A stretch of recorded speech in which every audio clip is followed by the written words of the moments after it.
For a third case study, I'm going to talk about an Asian megacity. And the one I've chosen is the Pearl River, just because I have some working familiarity with it. And that's this river system in southeast China that flows from west to east, and it goes through the city of Guangzhou, which is Canton, is the sort of anglicized version of that, Hong Kong, and Macau, the British and Portuguese colonies, respectively.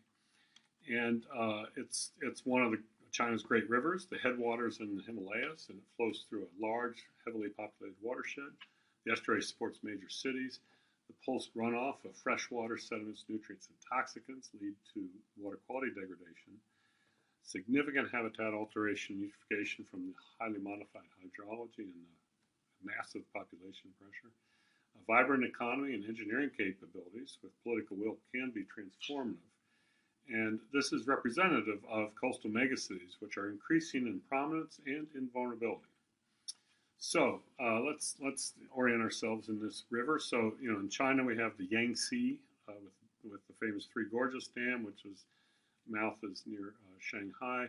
We have the Yellow River, which is near the mouth is near Beijing, into the Yellow Sea. And in the south we have the Pearl River. So it's much smaller, of course, than the Yangtze or the Yellow River. It doesn't even appear on this map, but this is a map of what they call the Himalayas water tower. And the point there is these huge plateau and mountain ridge system contained 54,000 glaciers. It's the biggest hunk of ice other than Antarctica and North Pole, storing huge amounts of fresh water and creating these massive river systems, the Indus and the Ganges and the Brahmaputra, which support 1.3 billion Indians essentially, and then the Yellow, Yangtze, and Pearl, which support 1 billion plus Chinese, and the Mekong as well. So these are big rivers, and because they have year-round, abundant, reliable water flow, they sustain these populations, these huge populations. And this is sort of the highlands in the dark color, and then the river itself that flows from these highlands down to the coast. And both of these, both India and China, have taken advantage of these giant rivers because they provide reliable fresh water, but also lots of nutrients to support crops to grow food for rice in China in particular for their large populations.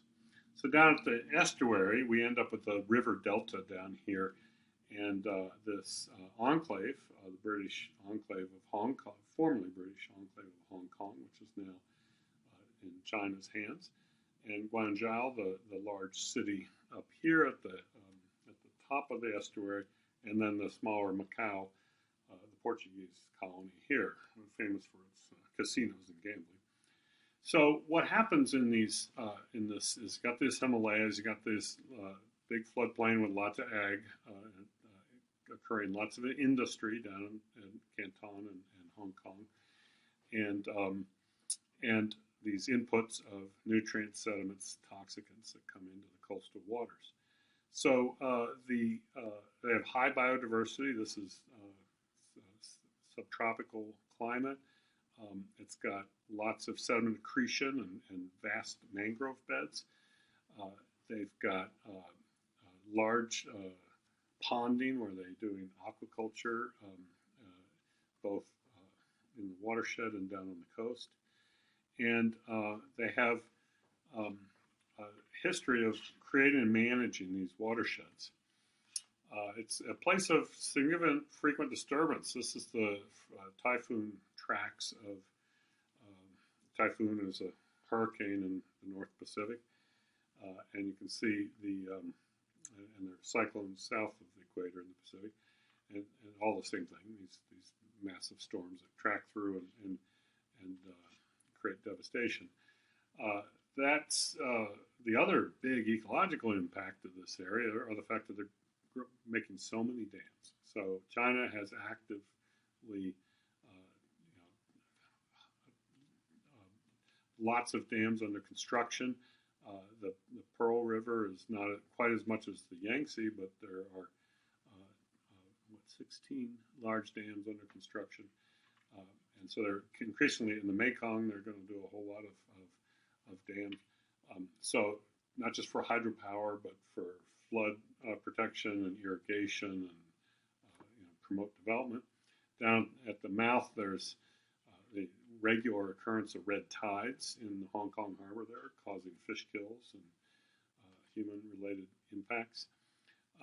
One of the things that's happened in the watershed in this region, are these this ancient dike pond aquaculture where they had pigs and crops, and then a pond with ducks and fish.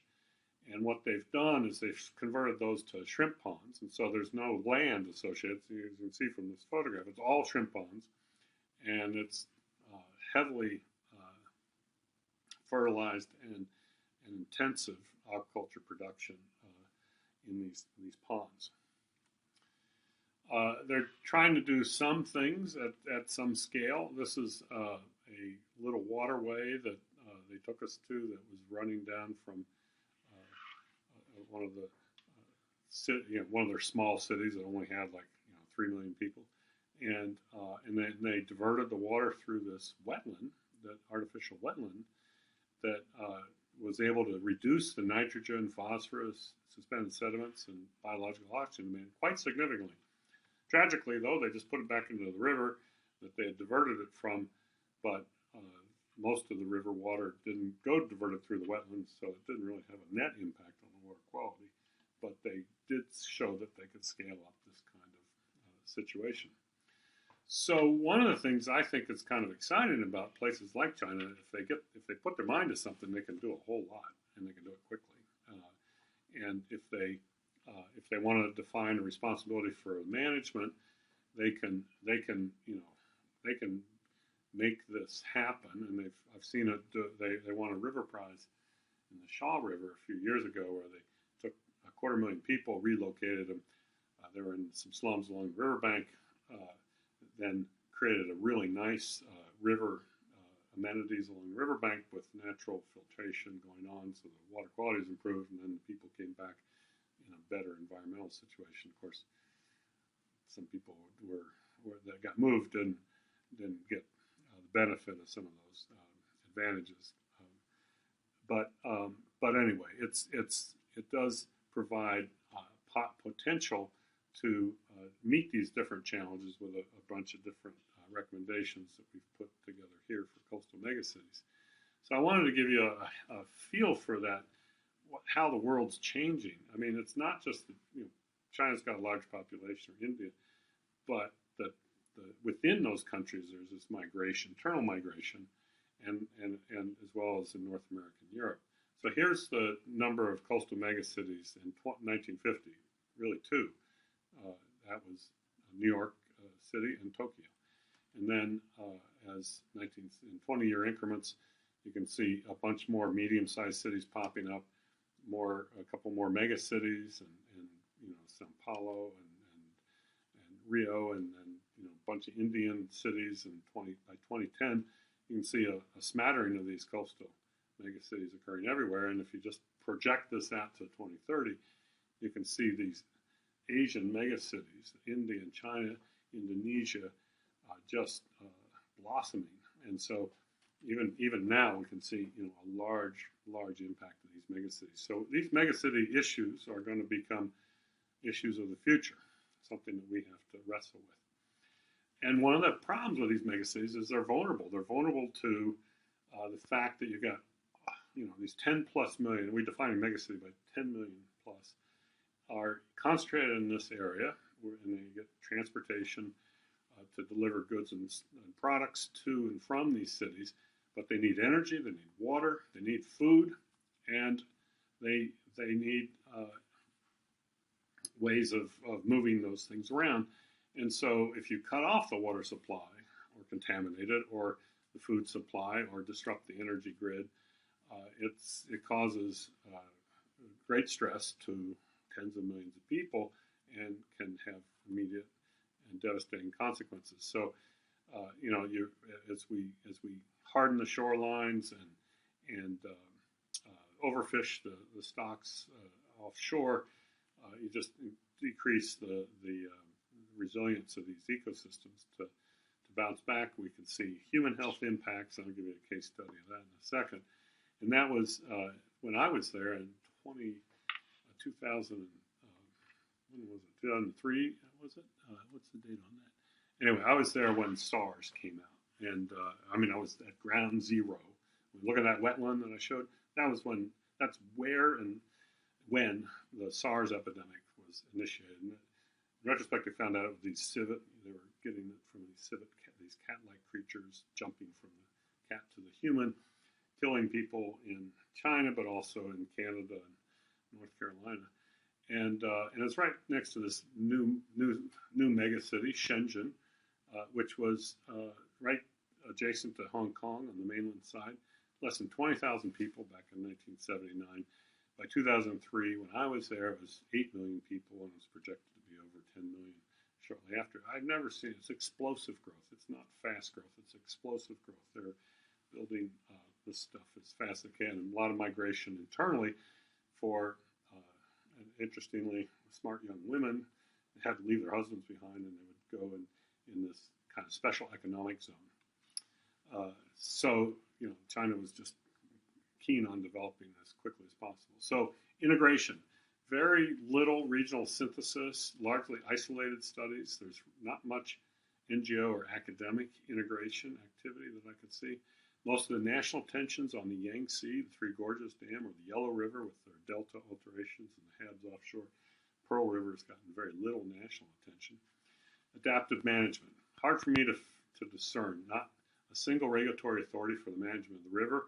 Little progress that I could see on issues like the harmful algal blooms or the human health impacts of water quality. Women were not supposed to breastfeed in Hong Kong because of, I think it was dioxin contamination levels were so high.